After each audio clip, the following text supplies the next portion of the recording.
Welcome back, Fragrance Fiend here today with a brand new Elixir by YSL. It's been so long since I've actually done a review or first impression of a designer fragrance, but here we are. You may recall a while back I did a review of the EDP, which I did quite like, but yeah, now it's time to go to the Elixir. Obviously another flanker I find with this lineup. It hasn't really impressed me that much as far as the other flankers go. They've just been same thing, different concentration, mild little change up. So I was scrolling through social media and they were giving away free samples of the Elixir. It also came with a little parfum as well. So obviously the latest release 2024. I don't have a script on me today. This is a true first impression. I know nothing about the fragrance. Quickly going to give you a bit of a read up on it. The Elixir of Y, the Elixir of Success, the quintessential fragrance for the self-accomplished man, the new opus with the highest concentration of Y, a timeless intensity. The Iconic dark and white fougere blends with exceptional ingredients in this new juice crafted by master perfumer Dominique Rapillon, which is incredible. Love his work. Let's see how this is. And lastly about the fragrance, a deep body spicy take on Y and unprecedented quality of raw materials. So there's no breakdown in notes, but what I'm picking up from the little description here is that it has lavender geranium, a resinous mysterious incense, and a precious oud of natural origin with a leathery sensual facet. I mean, they can't really be using real oud for this. And to repeat from the very top, it said an unprecedented quality of raw materials, and then at the bottom it says precious oud of natural origin. So for this price tag, which is still up there-ish for a designer, 60ml is $258. There's no way they're using the best quality oud in a mass manufactured designer fragrance. So since a lot of you like my videos fast and rough, let's get into it.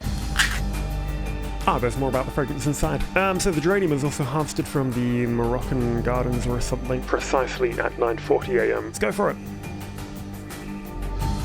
Wow, okay. Interesting take for a designer fragrance. Immediately I'm definitely getting whiffs of the Y EDP, but yeah, straight off the bat I do sense a tiny bit of that incense already. Semi-aquatic, fresh. I'm loving the geranium similar, which I've said time and time again, which I really love in perfumery. So a lot of influencers tend to glaze over products and they get them for free, so you never know if you're getting someone's true opinion, but I'm a small channel and I don't really care if I just walk away tomorrow from all this, even though I enjoy doing it, but you're always going to get my honest opinion on fragrance. Anyway, it actually does smell a lot more natural than I gave it credit for. You can definitely smell that lavender, which is quite prominent. The incense is adding a nice little bit of spiciness to the mix, but there's no oud detectable, at least yet. We'll wait for that dry down. Since I have my trusty EDP on me, I'm gonna spray that on my other wrist.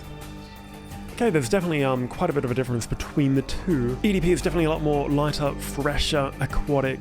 This one's definitely going straight into that woody incense territory. In fact, the geranium and lavender have almost evaporated quite early on into the dry down, kind of escaping me already, so I'm going to apply some more.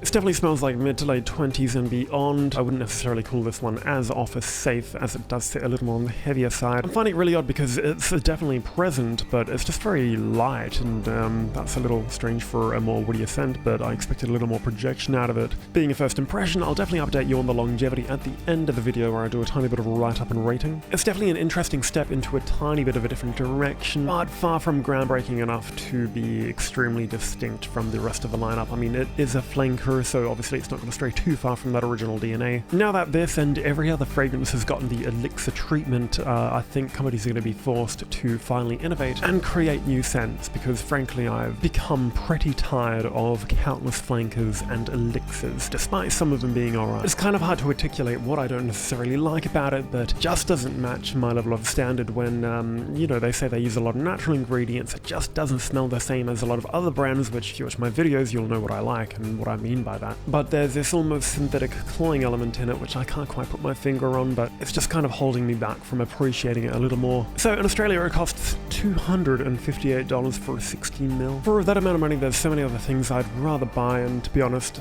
I'm gonna stick with my trusty EDP. And to be honest, I'm really only getting less than about 10 centimeters of projection off this, and that's after also spraying half of my sample on the same spot. Despite this, I actually do like YSL. I think they have a pretty interesting lineup, and La Nuit de l'Homme, like stuff like that were game changers back in the day, but yeah, I'm hoping to see something a little more interesting. Even Y Myself, or whatever it was called, didn't even really blow me away that much. You can pretty much get away with this one in summer or winter. It's not really gonna matter too much, at least that's what I'm picking up from my first impression. So yeah, I don't hate the fragrance by any means, I just don't necessarily love it. But I really hope you guys find something to appreciate in this one more than I did. But anyway, I'm gonna leave it there for today. Thank you so much for watching. I'll see you next time.